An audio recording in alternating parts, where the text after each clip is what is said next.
الحمد لله خالق الوجود من العدم وجاعل النور من الظلم فمخرج الصبر من الألم وملقي التوبة على الندم فنشكره على المصائب كما نشكره على النعم ونصلي على رسوله الأكرم ذي الشرف الأشم والنور الأتم والكتاب المحكم وكمال النبيين والخاتم سيد ولد آدم الذي بشر به عيسى بن مريم ودعا لبعثته إبراهيم عليه السلام حين كان يرفع القواعد بيت الله المحرم فصلى الله عليه وسلم وعلى أتباعه خير الأمم الذين بارك الله بهم كافة الناس العرب منهم والعجم. الحمد لله الذي لم يتخذ ولدا ولم يكن له شريك في الملك ولم يكن له ولي من الذل وكبره تكبيرا. والحمد لله الذي أنزل على عبده الكتاب ولم يجعل له عوجا. والحمد لله الذي نحمده ونستعينه ونستغفره ونؤمن به ونتوكل عليه ونعوذ بالله من شرور أنفسنا ومن سيئات أعمالنا من يهده الله فلا مضل له ومن يضلل فلا هادي له ونشهد أن لا إله إلا الله وحده لا شريك له ونشهد أن محمدا عبد الله ورسوله أرسله الله تعالى بالهدى ودين الحق ليظهره على الدين كله وكفى بالله شهيدا فصلى الله عليه وسلم تسليما كثيرا أما بعد فإن أصدق الحديث كتاب الله وخير الهدي هدي محمد صلى الله عليه وسلم وإن شر الأمور محدثاتها وإن كل محدثة بدعة وكل بدعة ضلالة وكل ضلالة في النار. قال الله عز وجل في كتابه الكريم بعد أن أقول أعوذ بالله من الشيطان الرجيم واخفض لهما جناح الذل من الرحمة وقل رب ارحمهما كما ربياني صغيرا ربكم أعلم بما في نفوسكم إن تكونوا صالحين فإنه كان للأوابين غفورا وآت ذا القربى حقه والمسكين وابن السبيل ولا تبذر تبذيرا. رب اشرح لي صدري ويسر لي أمري واحلل عقدة من لساني يفقهوا قولي اللهم ثبتنا عند الموت بلا إله إلا الله اللهم اجعلنا من الذين آمنوا وعملوا الصالحات وتواصوا بالحق وتواصوا بالصبر آمين يا رب العالمين. So today inshallah ta'ala I'm going to continue the series of ayat I was talking about from Surah Al-Isra, which are the equivalent of the Quran's rendition of the 10 commandments from the previous scripture as some Sahaba described. And today I'm going to continue on the subject of parents. There are two ayat dedicated to them. One of them I gave khutbah about previously, and this is the ayah next to that one. وَاخْفِضْ لَهُمَا جَنَاحَ الذُّلِّ مِنَ الرَّحْمَةِ. An easy translation of this would be lower the wings of humility before both of them. That's the literal translation. Lower the wings of humility before both your mother and your father. Now, what in the world does that mean? In Arabic literature, there are lots of figures of speech. Just like in English and other languages, you have figures of speech. You have expressions that aren't literal. Like people say things like, there's no use crying over spilt milk, or a leopard never changes its spots, or things like that, right? So the Arabic language also has a lot of these kinds of idioms and figures of speech that existed before the Quran. And the Arabs were using them all the time, these sayings. And the Quran used some of them. But Quran changed them in its own way. So it used them, but it also modified them. So خَفَضَ لَهُ جَنَاحَهُ was actually a figure of speech that existed before Islam, before the coming of the Quran, which meant he lowered his wing. He lowered his wing. And they actually had two different expressions. He lowered his wing, or he raised his wing. And to lower your wing actually is the imagery of birds. So let's talk about that for a second. A bird obviously flaps its wings, it raises its wings when it takes flight. But when it's protecting a nest, like from a snake attacking it or some predator attacking its eggs, it lowers its wings and hovers them over the nest. So the act of lowering the wings is actually the act of protecting the young. So that's what it's doing, or it's providing them warmth, and it's lowering its wings. The other imagery that associates with it is when a bird raises its wings, it's taking flight. But when a bird lowers its wings, it's descending, it's landing. So the idea of coming down is to lower your wings. Okay? So from it comes the idea that when someone has the ability to put you in your place, right? But they choose not to. So they have, in a sense, they have wings, they can raise them, they can take flight and show you how far above you they are, but they choose to keep their wings lowered anyway, as if they don't even know how to fly. So they're humbling themselves to you. They can act differently, and they maybe even rightfully may be able to act differently, but they're choosing not to. And that act is called lowering the wings. It also suggests that when you're protective over someone, when you're watching out for someone, you're lowering your wings for them. Okay, so being protective and being humble. Clearly, being protective and being humble can be done by someone who's strong and someone who's weak. Now, if someone who's weak is humble, it's not an accomplishment because they're humbled by nature anyway. They're weak, right? So their existence is humbled. But when someone is strong, meaning they have wings, and then they choose to humble themselves, now that's an accomplishment. That takes some doing, right? And there are plenty of situations in which you want to show someone what you're capable of. You want to be able to respond in a way that you basically your wings want to flap up, but you keep your wings descended anyway. And by the way, when birds feel attacked, and when they feel like they're being approached in a dangerous way, immediately their wings rise. That's when their wings rise. And wings rising for predatorial birds can also mean when they're about to attack you, right? So the idea of keeping the wings lowered is that you don't react so quickly, that you remain contained. You contain your emotions, are able to put yourselves in check. Now what Allah does in the Quran, by the way, there's a poet who talks about a friend of his who's always humble and nice to him. And basically says to him in Arabic, he says, you're always lowering your wings before me, but why are you raising them today? And what he means by that is not, where did you get wings from and how did you learn to fly? What he's telling his friend is, why are you acting up today? Why are you talking to me in such an aggressive tone? Why are you not your normal self? So this is the idea of the lowering of the wings and the raising of the wings. Now Allah says, وَاخْفِضْ لَهُمَا جَنَاحَ الذُّلِّ. He didn't just say lower the wings, he said lower the wings of dhul. Dhul in Arabic means two things. It means humility itself, but the image already had humility in it. Dhul also means to be powerless, to not have any ability. In other words, lower your wings in a way as if you don't even have wings to begin with. That's the kind of humility you must show before them both. وَاخْفِضْ لَهُمَا جَنَاحَ الذُّلِّ. That's a very difficult thing to do, because the previous ayah already talked about how when parents can get to a certain older age, virtually everything they say can agitate. Everything they say you have 10 responses to in your head. Everything they say can feel irrational and illogical.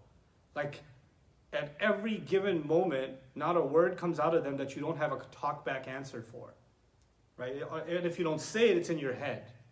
And for some people, even kids and adults, when they say it, either you're saying it in your head or you're murmuring it. You've got something, like the wings flapped a little bit, right? Oh yeah, you should talk. Oh yeah, what about you? And it's in your head, right? You're not the one to tell me this. What about yourself? And this kind of answer suggests that you haven't learned how to what? Lower the wing. Allah commands.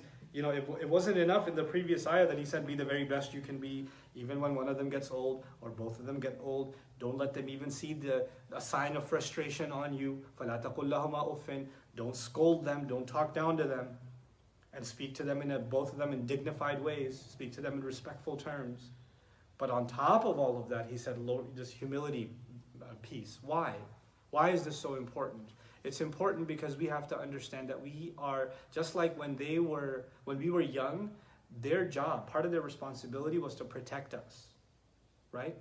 And I told you the image of the bird lowering its wings, part of that image is protection.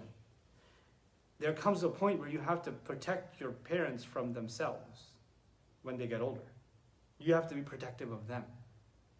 And how will you be protective of them? You have to be protective of their feelings. You have to be protective of, sometimes when they reach a certain age where they're no longer rational, there's senility, they're in a senile age. What Allah describes as كَيْ لَا يَعْلَمَ مِنْ بَعْدِ عِلْمٍ شَيْئًا. Like they get to a point where after having known so much, now they know nothing.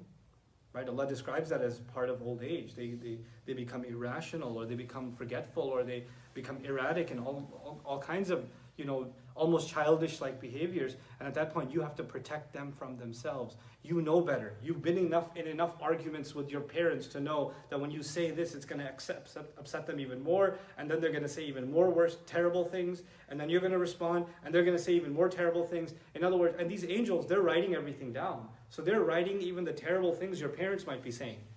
So don't instigate them when you know that saying something, you might feel like you put them in their place, You might feel like you won the argument or you had a right to say it, but the larger picture is you sometimes have to protect them from their own selves. Because the angels are writing everything. Allah is watching over above and all else. So you may feel like you won an argument, or you told them, or you couldn't take it anymore, but the larger picture is their responsibility isn't just to look out for your well-being in this world, but also for the akhirah. And this goes for parents too, for parents to know when their children are being obnoxious, right? And you know your children, and I know my children better than anybody else. So you know by saying X, Y, and Z, they're going to react a certain way. You will know their reaction before they have a reaction. And you don't want, and you might even know that that's the kind of reaction you don't want.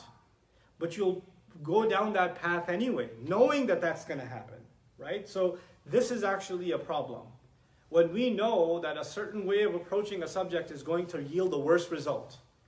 And then when it has a worse result, then it's time for you to put them in their place. Well, it's not just putting them in their place, it's building resentment. And that resentment will eventually get to the point where they can't lower their wings anymore. They're fighting back against you all the time. So sometimes when they are younger, we create a situation that makes them incapable of lowering their wings in the future. And sometimes children create a situation where they are saying the kinds of things that are making their parents become more and more aggressive. So we need to learn how to communicate in ways that is diffusing. That doesn't escalate a situation, that diffuses a situation. There are different ways of saying the same thing. There are different ways of saying, why haven't you cleaned the dinner table? There's one way of saying it. Another way of saying it for a parent is, hey, could you help me with the dinner table, please? The problem is, when a parent says, could you help me with the dinner table, please? And the child is, could you help me again? Inshallah. Could you help me, please? And then eventually the Incredible Hulk comes out of the mother. And there's a Hulk smash, and the PlayStation 4 has been destroyed. I said dinner table. Right? And then, okay, God, I said I'll do it. And then there's passive aggressive. This is asa'a sam'an, asa'a ijabatan. When you're not listening carefully, you're not listening well, you're not going to respond well. We have to become better listeners as children to our parents. And on the flip side, we have to know, mom, dad has to know, when you say it a certain way, like from the other room, could you get the dinner table? You know that they have the attention span of a squirrel. They're not going to hear that, and if they do, it's going to evaporate in their brain. So maybe it's better that you sit in front of them, eye contact, hold their hand, and say, hey, can you help me with the dinner table right now, please? Okay, mom. Okay, dad. And then there's a pause on the game, and they go and they help.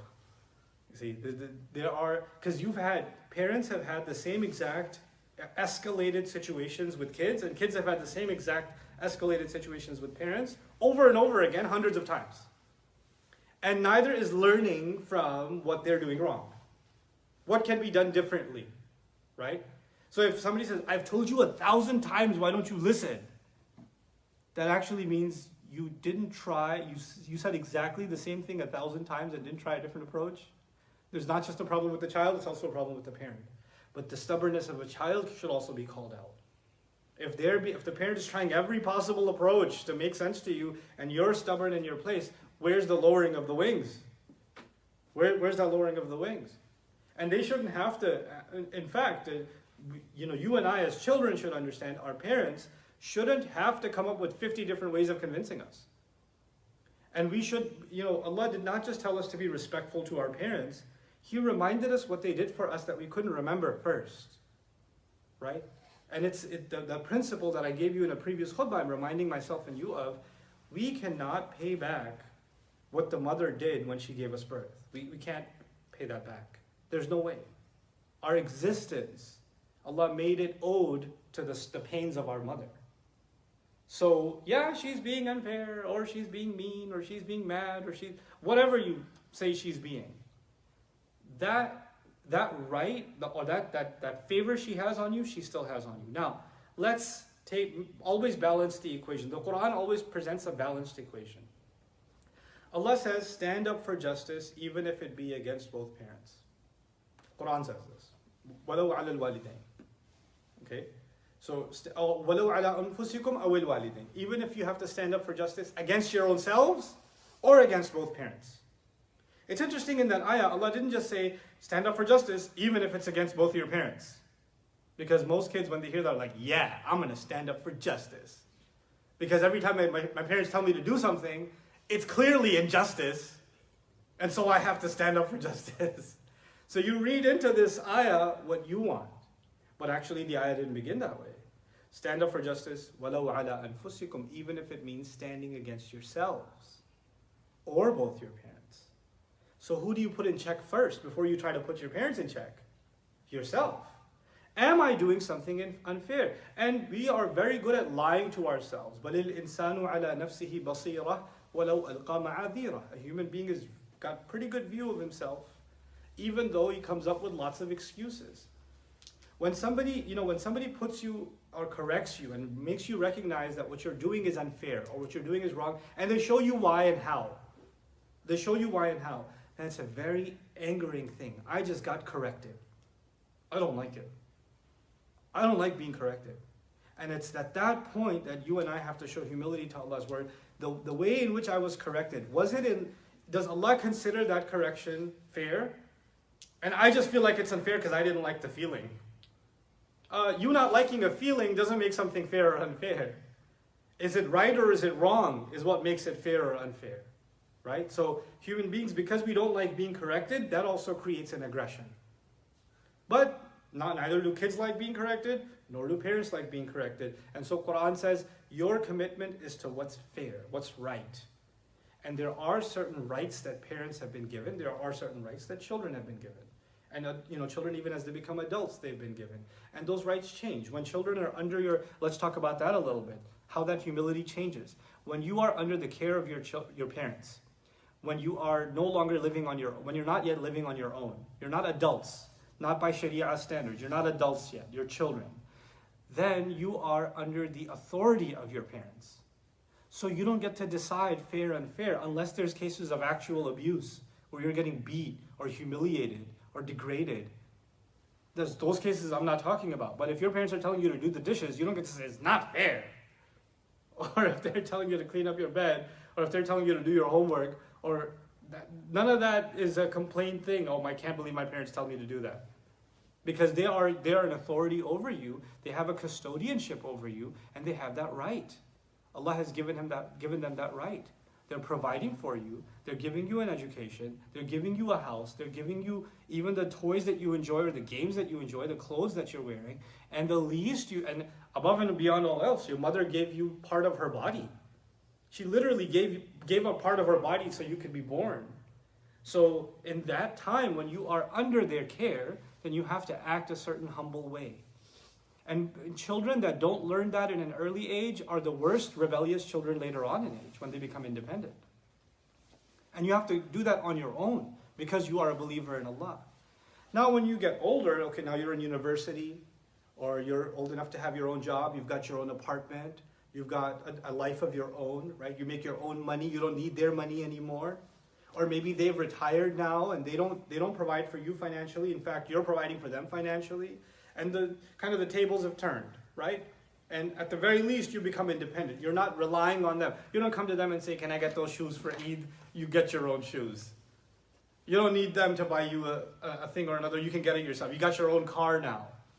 And at that point, the arrogance that comes into the mind is, I don't need you anymore. You can't talk to me like that. I got my own money. I got my own car. And then as if all this time, all your parents were a cash register, and now you have your own cash register, so I don't need you. You can't talk to me that way, right? So for children, we have to understand, even when we become independent, our humility to them doesn't change, but our rights change a little bit. What do you mean our rights change?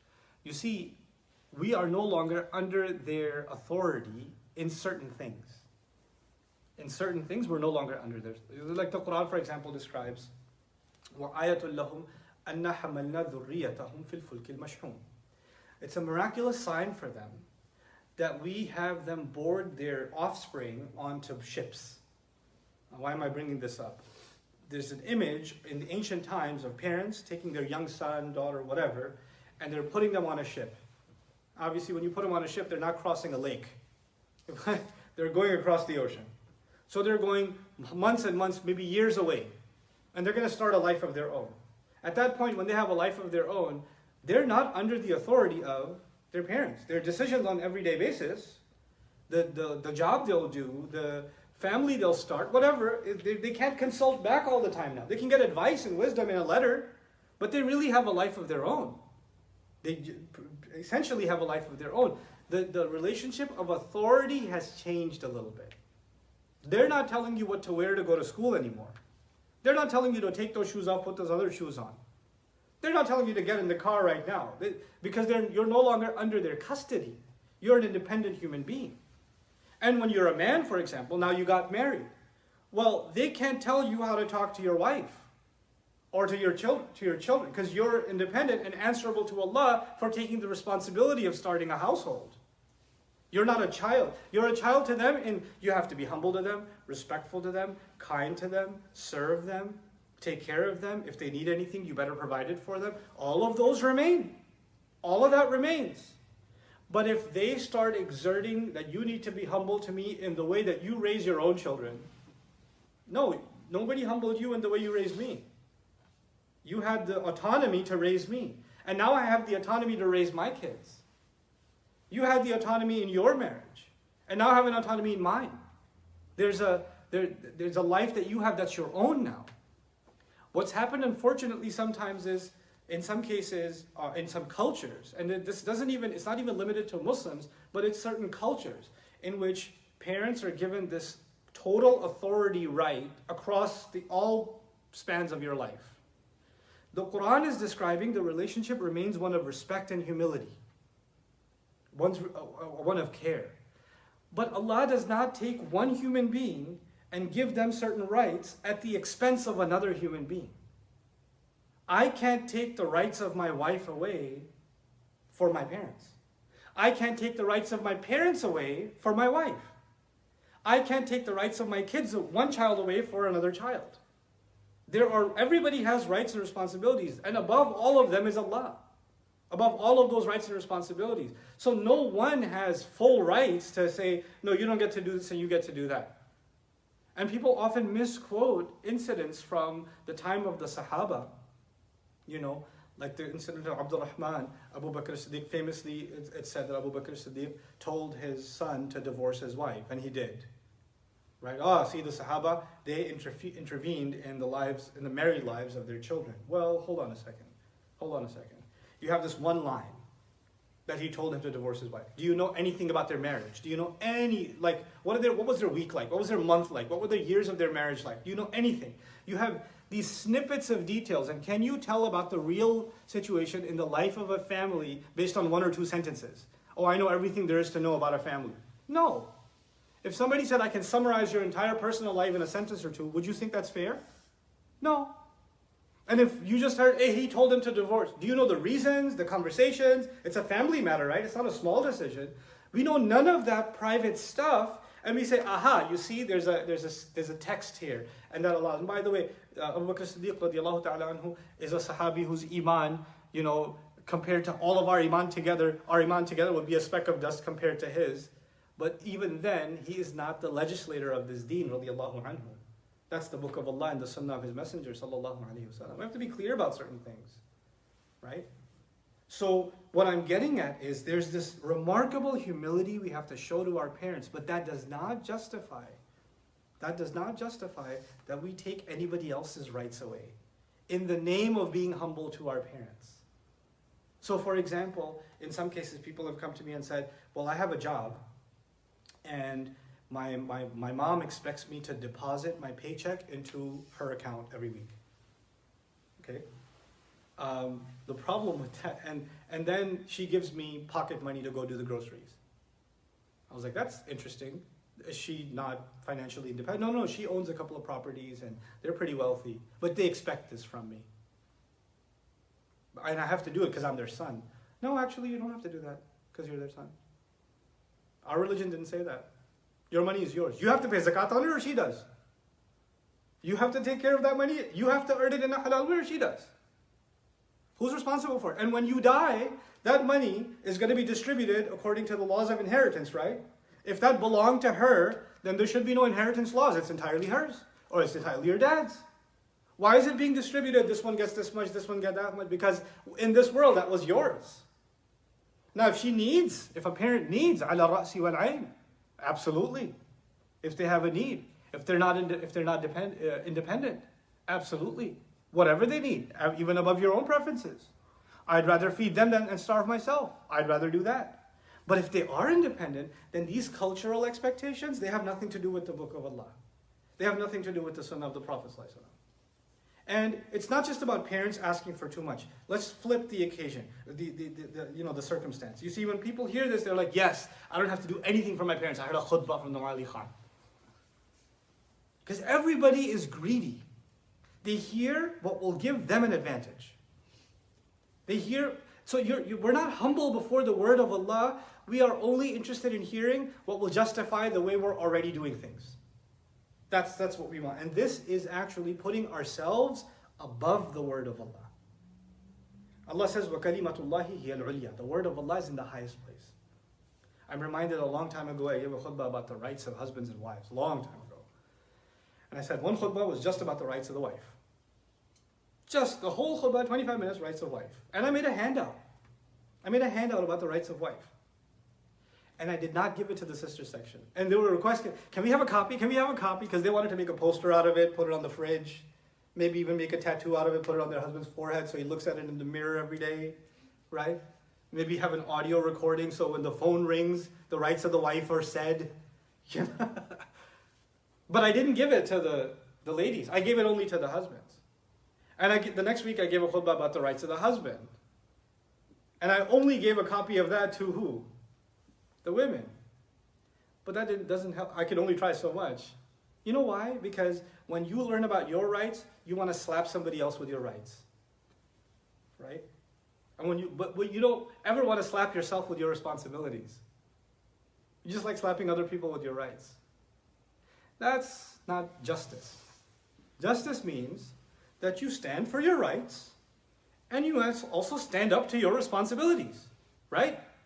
So here you are, I'm giving this khutbah, I'm talking about some cases of abusive parenting in some sense. And kids are like, yes, our rights. I feel good about this. Now I can justify how disrespectful I am to my mom and dad. How dismissive I am. How I've abandoned them. I can justify all of that. Can you? You might be able to do that to yourself. وَلَوْ أَلْقَى مَعَاذِيرًا. You can make excuses for yourself. But can you really do that in front of Allah? And on the flip side, you've got children that are not giving their haqq to their parents. They're not giving the right to their parents. They're not talking to them the way they should. They're not giving them the respect. And you know what? Sometimes it is impossible to do that. Sometimes the best you can do is silence, because they're only becoming more aggressive and worse and worse and worse. So you're kind of trapped. What can you do? Right? But so long as you can tell Allah Azza wa Jalla you're doing your very best. وَبِالْوَالِدَيْنِ إِحْسَانًا. So, he says, this is what I'm going to conclude with now. I'll take I know it's a long khutbah today, but I'll take a couple of minutes. وَقُلْ رَبِّ ارْحَمْهُمَا كَمَا رَبَّيَانِي صَغِيرًا. So, lower yourselves, humble yourselves before them, and then say this. Allah says, then say this. Meaning say this not to them, say this to Allah. رَبِّ ارْحَمْهُمَا. My Master, give them love and care, both of them. Give them your love and care, both of them. The way they gave me love and care, and the way they made sure I would grow and be nurtured when I was small. Okay, so now there's a reciprocity. That's a big word in English. There's a reciprocal relationship. What does that mean? Ya Allah, please give them your loving care. Because they made sure that I would grow and I would be nurtured and I would be educated and I would be protected and I would be provided for and I would feel safe and I would feel like I belong and I would feel loved and I would feel confident. And they gave me all of these things when I was small. They gave me opportunities that I wouldn't have had when I was small. So there is a kind of equation here. This dua is in response to someone looking back and saying, look at what my parents did for me. right? Look at what my parents did for me. This is a scary dua. Because on the one hand, we make this dua, but then there are people who look back, and when they think about their parents, there are horror stories. What happened with they had to escape parents in some cases. And I've alluded to that before. Well, this dua doesn't apply, does it? Because it says, Kama Rabbayani, the way they ensured that I would be nurtured. But if the parent was the one that sent you to the hospital, if the parent was the one that was getting drunk and beating your mom or whatever crazy stuff was happening, if that was happening, then they weren't ensuring that you grow properly. So Allah didn't just give a blank check, make dua for your parents no matter how terrible they do. He didn't give that. But when your parents did their best, and by the way, you always will think that you know they could have done better. Just like parents will always think my kids could have done better. Right? Parents are always saying, yeah, they're good, but they could do better. And parents are like, yeah, I mean, you raised me, but you could have done better. Yeah, we're human beings. We could all do better. But when we're thinking you could do better, you're overlooking all the things they did do. And you're overlooking all the things they could, that they did within what they knew, within what they had, within the limits that they had. And some of our parents had a very hard life. It was very hard for them to make a living, to put food on the table. It was very hard for them to get up at 3 in the morning and stand in a freezing bus stop. You know, it was a tough life for them. And they did it so you could go to school. So now you speak much better English than they do. That's because they sacrificed their youth so you could get an education. So you could maybe come to a different country or whatever else. So it doesn't make you smarter than them. It doesn't make you more advantageous than them. You know, I've seen kids make fun of the accent of their parents. So what? What? Where do you get off doing that? Come on, this is you saying, Allah, show them your loving care the way they ensured that I would grow and be nurtured when I was small. Kama Rabbayani Saghira. And they give credit to both mother and father, and they both play a different role. You know, sometimes mom is at home. Sometimes. It's a modern economy, all kinds of different situations exist, right? But in some cases, mom's at home and dad's at work. And the child develops, mom's always there for me, dad's never there for me. That's in their head. Mom's always there, dad's never there. So I love mom, I listen to mom, because mom's always there. She's always making the food. She's always making sure I'm okay. She's checking the homework. Dad just comes home and he's tired. He doesn't do anything. Why was he tired? Who was he breaking his back for? Did he enjoy getting yelled at by his manager? Did he enjoy taking the pushes on the train and the subway and on the bus? Who's he doing that for? Is he getting rich off of it? Who's putting the food on the table? Who's providing? And sometimes the service your parents are providing for you, you don't see it. And you actually turn it into a complaint. You're always at work. Yeah. And sometimes they want to be, but sometimes they don't have a choice. Because they have a family to provide for. They're both providing a service in different ways. We have to acknowledge what's being done for us. We have to become grateful for what's being done for us and what has been done for us in the past. May Allah Azza wa Jal make us fair to ourselves and to our parents, and make us grateful for what's been given to us, and stop thinking about what we should complain about, but actually think about what we should be grateful for. And may Allah Azza wa Jal not allow any of us to find ourselves in abusive situations, and protect those that do find themselves in abusive situations. Barakallahu li wa lakum fil Qur'an al-Hakim, wa nafa'ani wa iyyakum bil ayati wa dhikr al-Hakim. Alhamdulillahi wa kafa, wa salatu wa salamu ala ibadihi alladhina istafa. خصوصا على أفضلهم وخاتم النبيين محمد الأمين وعلى آله وصحبه أجمعين. قال الله عز وجل في كتابه الكريم بعد أن نقول أعوذ بالله من الشيطان الرجيم إن الله وملائكته يصلون على النبي يا أيها الذين آمنوا صلوا عليه وسلموا تسليما. اللهم صل على محمد وعلى آل محمد كما صليت على إبراهيم وعلى آل إبراهيم في العالمين إنك حميد مجيد. اللهم بارك على محمد وعلى آل محمد كما باركت على إبراهيم وعلى آل إبراهيم في العالمين إنك حميد مجيد. عباد الله رحمكم الله اتقوا الله إن الله يأمر بالعدل والإحسان وإيتاء ذي القربى وينهى عن الفحشاء والمنكر ولذكر الله أكبر والله يعلم ما تصنعون. أقم الصلاة إن الصلاة كانت على المؤمنين كتابا موقوتا.